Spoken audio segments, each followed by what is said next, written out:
দুরাকুটি থেকে বামুনিয়াবাসা পর্যন্ত সড়কটি দীর্ঘদিন সংস্কার না করায় এখন প্রায় অচল।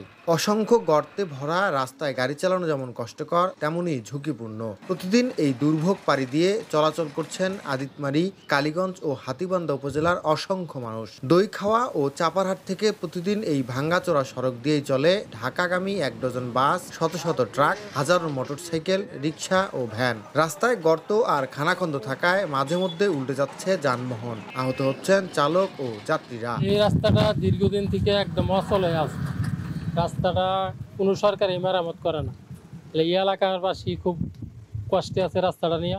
রাস্তা খুব ঝুঁকিপূর্ণ, যাত্রী নিয়ে যাওয়া যে সমস্যা, রাস্তা ভাঙ্গা ভাই। এই রাস্তার কোনো লোক ভালো করার উদ্যোগ নিচ্ছে না। পিচ উঠে যাওয়ায় আর গর্তের ভেতর দিয়ে চলতে গিয়ে নাকাল হচ্ছেন শিক্ষার্থী, কর্মজীবী, রোগীসহ সাধারণ মানুষ। এলাকাবাসী ও জনপ্রতিনিধিদের দাবি, সংস্কারের প্রতিশ্রুতি মিললেও শুরু হয়নি কাজের বাস্তবায়ন। বর্ষাকালে একাটু করে পানি বাজে আমাদের রাস্তার মধ্যে। আমরা একটা মানুষ যে হাঁটার পর্যন্ত রাস্তা আমাদের পরিবেশ থাকে না। রাস্তাটা অনেক ভাঙা, এর কারণে আমাদের যাতায়াতে অনেক সমস্যা হয়। সড়কটি rural transportation improvement project RTIP follow-up প্রকল্পের অন্তর্ভুক্ত হলেও এখনও অনুমোদন মেলেনি। তবে ধাপে ধাপে সংস্কারের আশ্বাস দিয়েছেন LGD লালমনিরহাটের নির্বাহী প্রকৌশলী।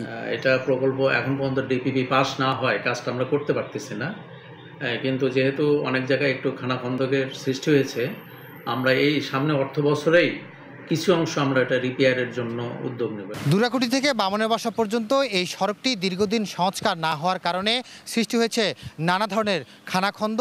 ঝুঁকি নিয়ে চলছে এই অঞ্চলের প্রায় 10 লাখ মানুষ।